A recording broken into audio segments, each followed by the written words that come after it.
guys, so welcome back to another video. Today we're going to be making a really easy mac and cheese. I did say in my last video that I'd let you know how the brownies went down. They went down really well. I think it was really nice having the little twist with the triple chocolate in, and everyone really enjoyed them. There was none left from work, so obviously they were very good. But today we're going to do a mac and cheese. So we're going to start off by making the cheese sauce. You can buy the already made one that you literally just add milk to, but I'm going to do it by myself today with like plain flour, cheese and milk and a little bit of butter. That is literally it. So we're going to start by doing that. So you need 500 millilitres of milk. You can use any milk, or I just use whole milk because it's, you know, a full fat dish, and why not? So I'm going to have the heat on and then pour that in.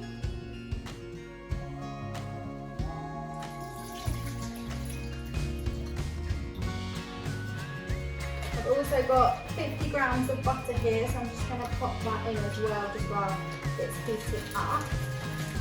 You literally need 50 grams of cheese, and then you need 4 tablespoons of plain flour, and then you just keep whisking it until it thickens, and then you can add your pasta to it.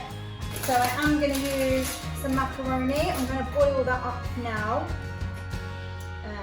just while the butter is melting in the pan.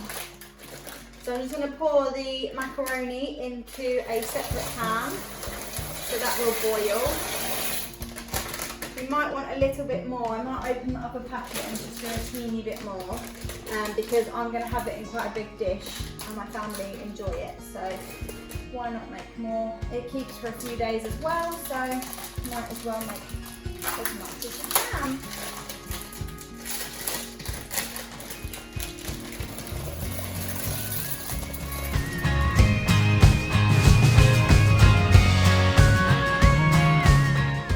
So I've just put the oven on to 180 degrees.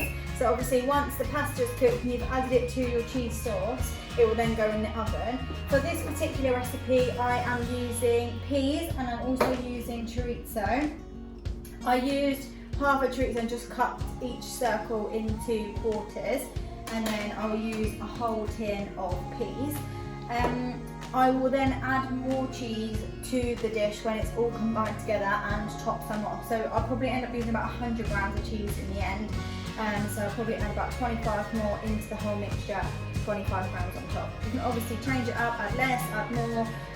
If you don't like chorizo, you could use normal sausages, you could use bacon, you can add broccoli, all sorts of different things. But this is just a tried and tested recipe that I do, and it is really nice. So give that one a try if you want. So I'm just going to add 4 tablespoons of plain flour to my milk and butter mixture. You can do a little bit more. It depends how much cheese sauce that you actually want to make. I might add more if I want to make it a bit thicker, but I'm just going to whisk it all in now, just as it's getting hot. And then once it's warmed through, I will add the cheese, and then drain the pasta and add the pasta to it, and then the peas and the chorizo.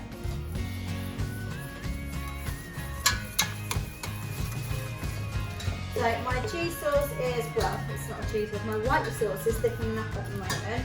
I'm now going to add some cheese. I did add a little bit more milk to mine because it was quite thick. So I'm going to add the cheese in now, and then mix it all in. And then I'm going to turn the heat right down so it just stays warm while the pasta's finishing off cooking.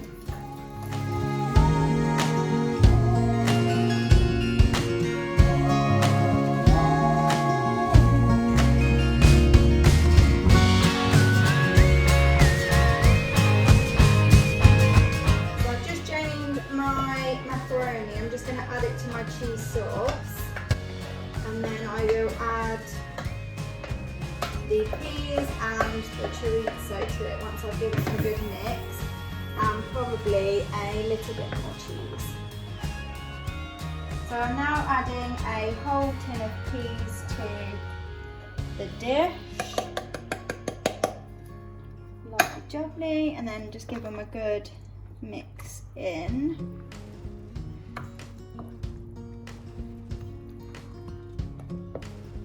now just going to add the chorizo in. So I chopped it up into quarters, each slice. And when it's cooking, it will obviously release some oil, so that will taste really nice as well in the mac and cheese.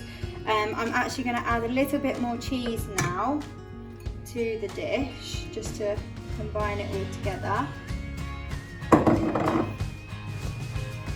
And then in a couple of minutes, it'll be ready to transfer to a glass dish to go into the oven. I basically just leave it in the oven for about 15 minutes until the cheese is kind of crisped up on top. And then it should be ready to serve. It's very easy macaroni cheese to make, especially if you're already using a cheese sauce from a packet. But obviously, as you've seen today, it's quite easy to make your own cheese sauce as well. So I'm now going to transfer it to this glass dish.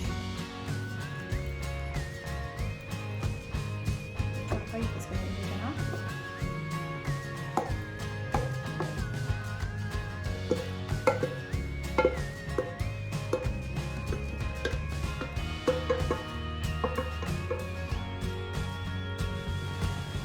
Perfect.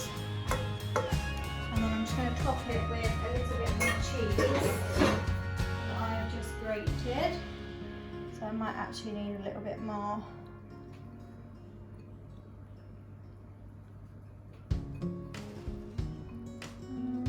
Might be right actually. Obviously you can choose to put however much you want on. I did put some pepper in my cheese sauce already and I'm just topping it off. Sometimes I use paprika on the top, so I was just seeing if I've got any in here. I haven't. I've got some chilli, but I don't think that would be very nice. So yeah, and now I'm just going to pop this in the oven until it kind of crisps on top, and then it'll be ready to eat.